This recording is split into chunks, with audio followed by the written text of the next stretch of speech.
ओम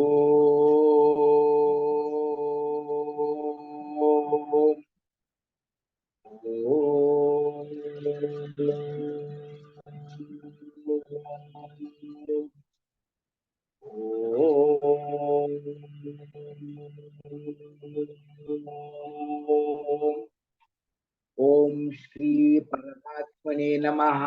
अथ तृतीयोऽध्यायः कर्मयोगः। अर्जुन उवाच ज्यायसि चेत् कर्मणस्ते मता बुद्धिर्जनार्दन तत्किं कर्मणि घोरे मां नियोजयसि केशव। व्यामिश्रेणेव वाक्येन बुद्धिं मोहयसीव मे तदेकं वद निश्चित्य येन श्रेयोऽहमाप्नुयाम्। श्री भगवानुवाच लोकेऽस्मिन् द्विविधा निष्ठा पुरा प्रोक्ता मया नघ ज्ञानयोगेन सांख्यानां कर्मयोगेन योगिनां न कर्मणामनारम्भात् नैष्कर्म्यं पुरुषोऽश्नुते न च सन्न्यसनादेव सिद्धिं समधिगच्छति न हि कश्चित् क्षणमपि जातु तिष्ठत्य कर्मकृत् कार्यते ह्यवशः कर्म सर्वः प्रकृतिजैर्गुणैः कर्मेन्द्रियाणि संयम्य य आस्ते मनसा स्मरन् इन्द्रियार्थान् विमूढात्मा मिथ्याचार स उच्यते। यस्त्विन्द्रियाणि मनसा नियम्यारभतेऽर्जुन कर्मेन्द्रियः कर्मयोगम् असक्तः स विशिष्यते। नियतं कुरु कर्म त्वं कर्म ज्यायो ह्यकर्मणः शरीरयात्रापि च ते न प्रसिद्ध्येत कर्मणः यज्ञार्थात् कर्मणोऽन्यत्र लोकोऽयं कर्म बन्धनः तदर्थं कर्म कौन्तेय मुक्तः संगः समाचर। सह यज्ञाः प्रजा सृष्ट्वा पुरोवाच प्रजापतिः अनेन प्रसविष्यत्वम् एष वोऽस्त्विष्टकामधुक् देवान् भावयतानेन ते देवा भावयन्तु वः परस्परं भावयन्तः श्रेयः परमवाप्स्यथ। इष्टान् भोगान् हि वो देवाः दास्यन्ते यज्ञभाविताः तैर्दत्तान् प्रदायैभ्यः यो भुङ्क्तेस्तेन एव सः यज्ञशिष्टासिनः सन्तः मुच्यन्ते सर्वकिल्बिषैः भुञ्जते ते त्वघं पापाः ये पचन्त्यात्मकारणात् अन्नात् भवन्ति भूतानि पर्जन्यात् अन्नः सम्भवः यज्ञात् भवति पर्जन्यः यज्ञः कर्म समुद्भवः कर्म ब्रह्मोद्भवं विद्धि ब्रह्माक्षर समुद्भवं तस्मात् सर्वगतं ब्रह्म नित्यं यज्ञे प्रतिष्ठितम् एवं प्रवर्तितं चक्रं नानुवर्तयति हयः अघायुरिन्द्रिया रामः मोघं पार्थ स जीवति यस्त्वात्मरतिरेव स्यात् आत्मतृप्तश्च मानवः आत्मन्येव स सन्तुष्टः तस्य कार्यं न विद्यते नैव तस्य कृतेनार्थः न कृतेनेह कश्चन न चास्य सर्वभूतेषु कश्चिदर्थव्यपाश्रयः तस्मादसक्त सततं कार्यं कर्म समाचर असक्तो ह्याचरन् कर्म परमाप्नोति पूरुषः कर्मणैव हि संसिद्धिम् आस्थिता जनकादय लोकसंग्रहमेवापि सम्पश्यन् कर्तुमर्हसि यद्यत् यद्यदाचरति श्रेष्ठः तद्देवेतरो जनः स यत् प्रमाणं कुरुते लोकस्तदनुवर्तते न मे पार्थास्ति कर्तव्यं त्रिषु लोकेषु किञ्चन नानवाप्तमवाप्तव्यं वर्त एव च कर्मणि यदि ह्ययन्न वर्तेयं जातु कर्मण्यतन्द्रितः मम वर्त्मानुवर्तन्ते मनुष्याः पार्थ सर्वशः उत्सीदेयुरिमे लोकाः न कुर्यां कर्म चेदहं शङ्करस्य च कर्तास्याम् उपहन्याम् इमाः प्रजाः सक्तः कर्मण्य विद्वांसः यथा कुर्वन्ति भारत कुर्याद् विद्वांस्तथा सक्तः चिकीर्षुर्लोकसङ्ग्रहं न बुद्धि भेदं जनयेत् अज्ञानां कर्म संगिनां जोषयेत् सर्वकर्माणि विद्वान् युक्तः समाचरन् प्रकृत्यै क्रियमाणानि गुणैः कर्माणि सर्वशः अहंकार विमूढात्मा कर्ताहमिति मन्यते तत्त्ववित्तु महाबाहो गुणकर्म विभागयोः गुणा गुणेषु वर्तन्ते इति मत्वा न सज्जते प्रकृतेर्गुणसम्मूढाः सज्जन्ते गुणकर्मसु तान् कृत्स्नविदो मन्दान् कृत्स्नविन्न विचालयेत् मयि सर्वाणि कर्माणि सन्न्यस्याध्यात्मचेतसा निराशीर्निर्ममो भूत्वा युध्यस्व विगतज्वरः ये मे मतमिदं नित्यम् अनुतिष्ठन्ति मानवाः श्रद्धावन्तो न सूयन्तः मुच्यन्ते तेऽपि कर्मभिः ये तदभ्यसूयन्तः नानुतिष्ठन्ति मे मतं सर्वज्ञानविमूढांस्तान् विद्धि नष्टान् चेतसः सदृशं चेष्टते स्वस्याः प्रकृतेर्ज्ञानवानपि प्रकृतिं यान्ति भूतानि निग्रह किं करिष्यति इन्द्रियस्येन्द्रियस्यार्थे रागद्वेषौ व्यवस्थितौ तयोर्न वशमागच्छेत् तौ यस्य परिपन्थिनो श्रेयान् स्वधर्मो विगुणः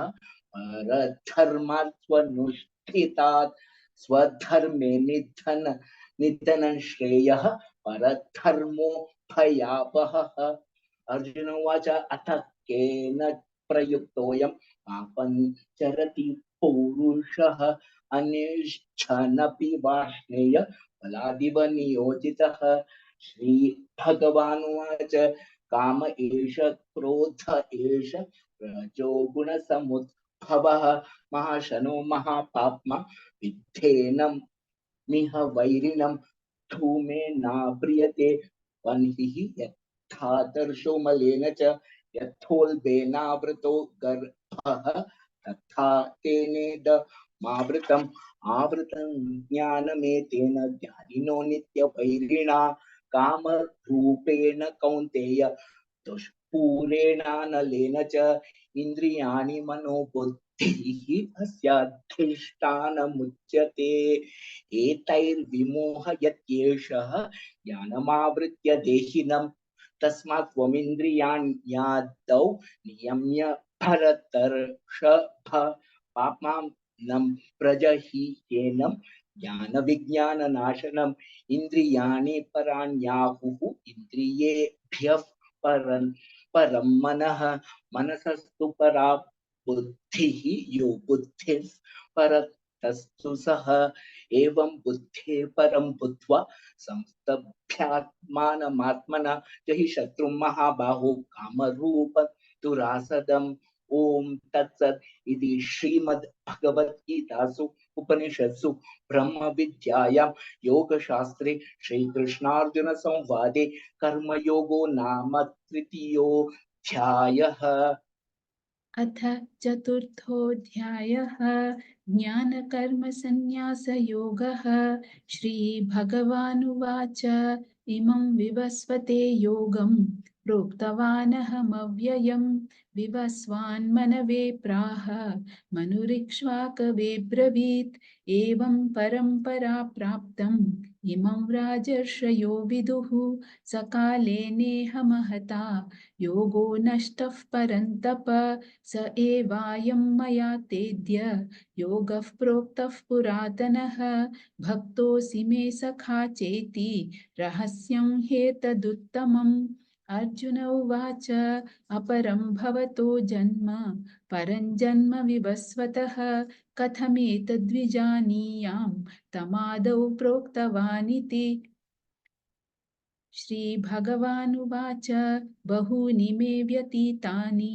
जन्मानि तव चार्जुन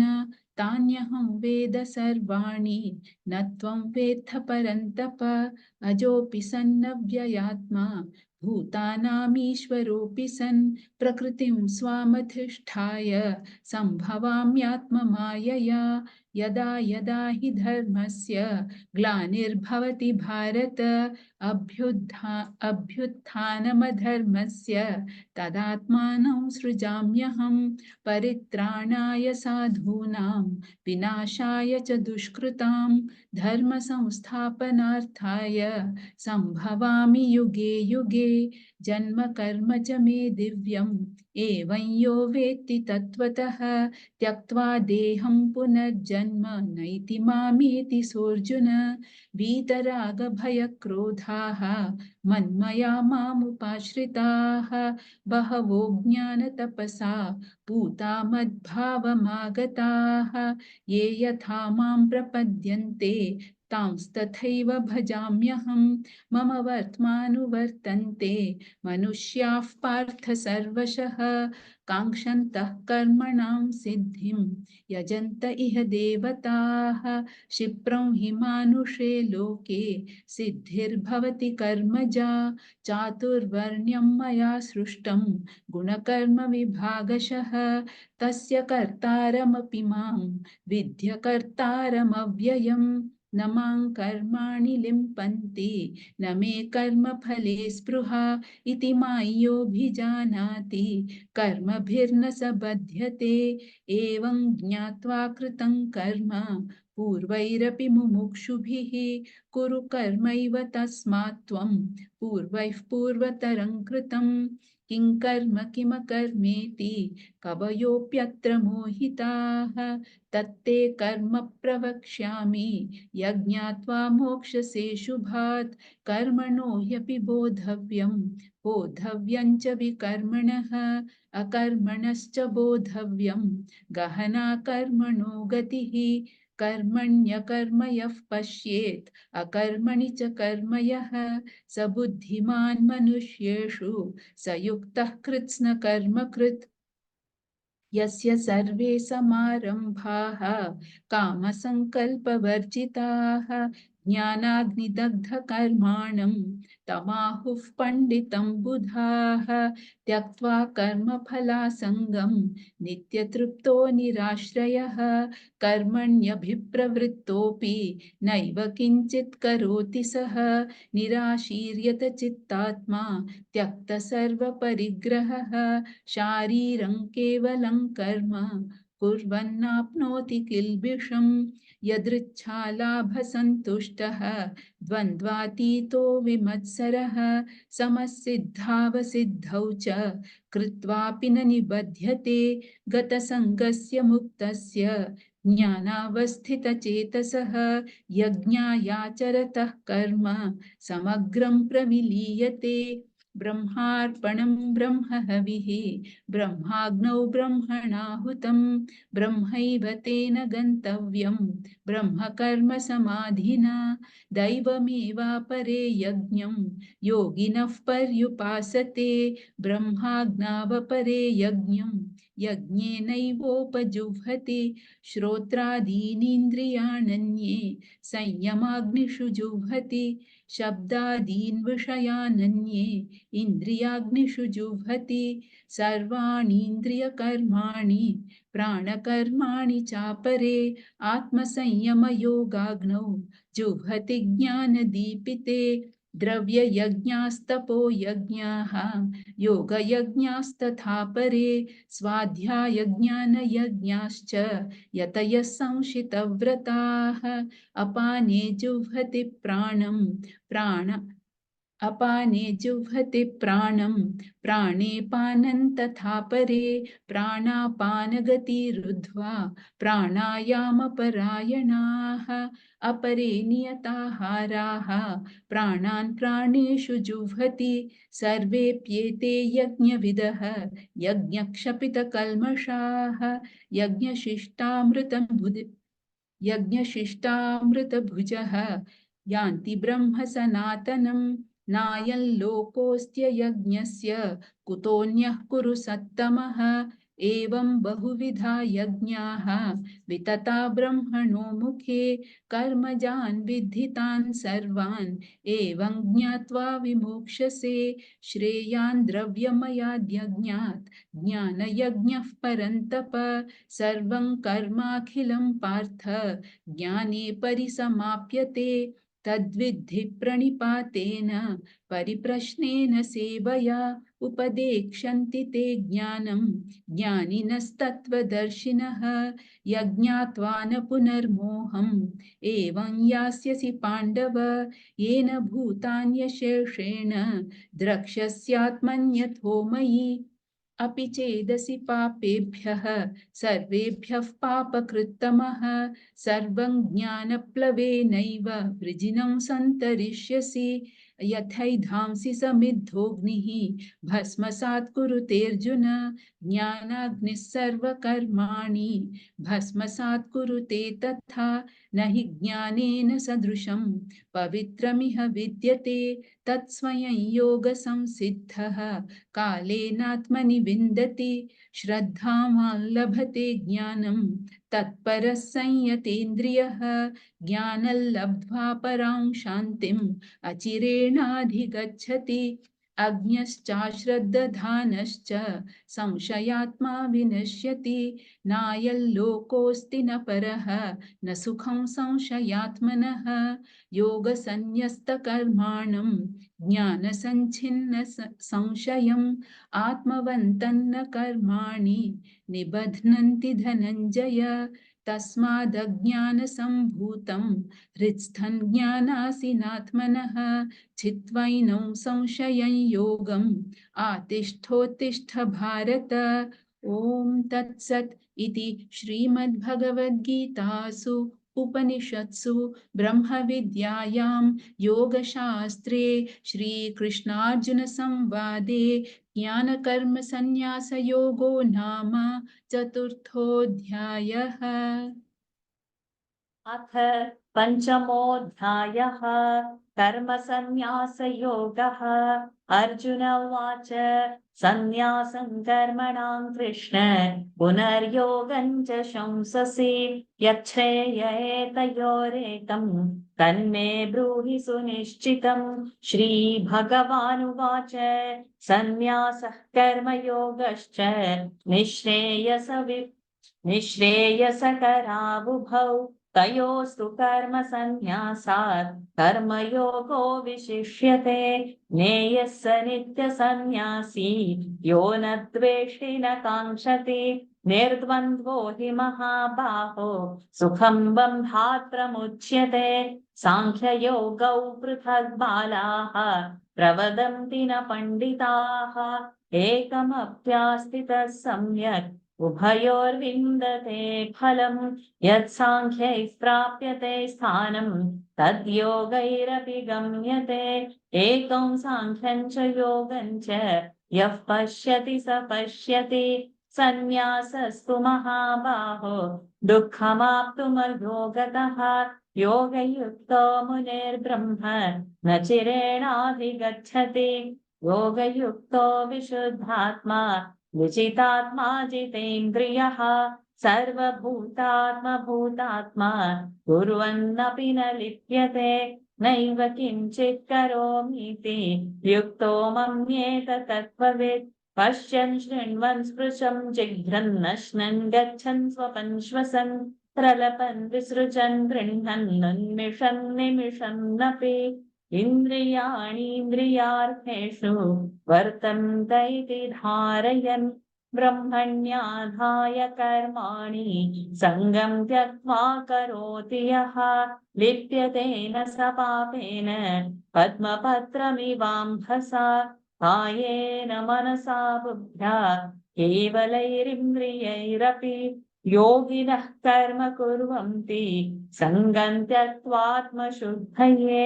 युक्तः कर्मफलं त्यक्त्वा शान्तिमाप्नोति नैष्ठिकीम् अयुक्तः कामकारेण फले सक्तो निबध्यते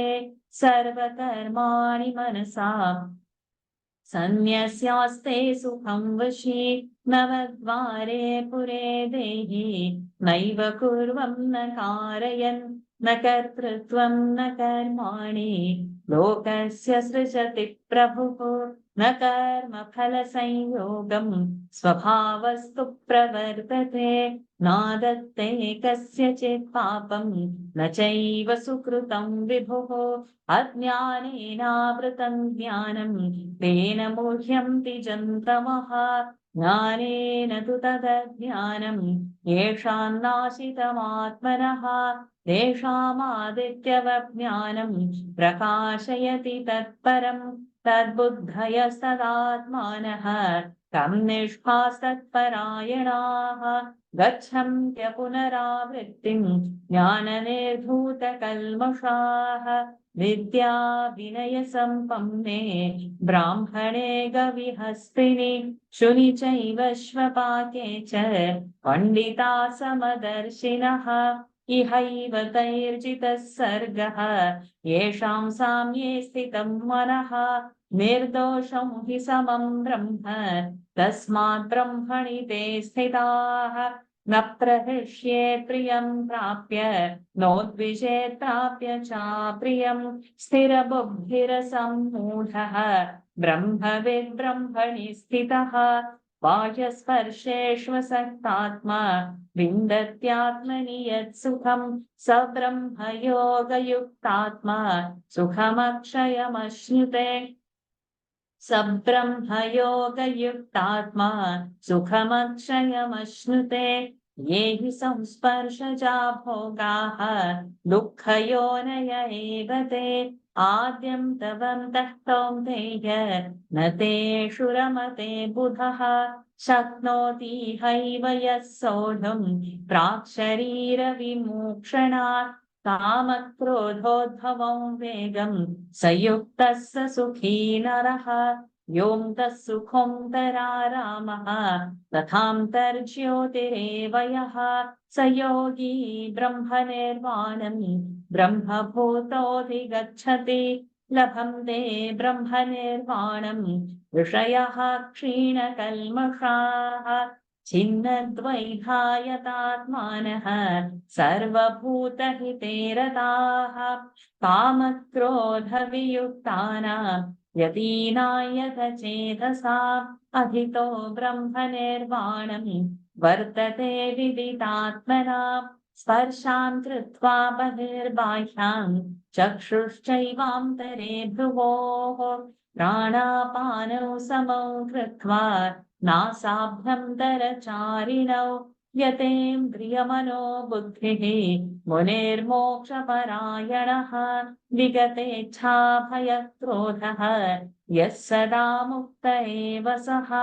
भोक्तारं यज्ञतपसां सर्वलोकमहेश्वरं सुहृदं सर्वभूतानां ज्ञात्वा मां शान्तिमृच्छति ॐ तत्सत् इति श्रीमद्भगवद्गीतासु उपनिषत्सु ब्रह्मविद्यायां योगशास्त्रे श्रीकृष्णार्जुनसंवादे कर्मसन्न्यासयोगो नाम पञ्चमोऽध्यायः। हरिः ओम् श्रीगुरुभ्यो नमः। हरिः ओम् श्रीकृष्णार्पणमस्तु। ओ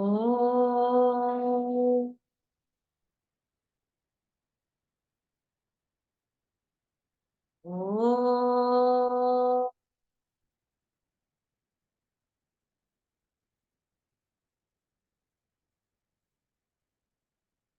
ॐ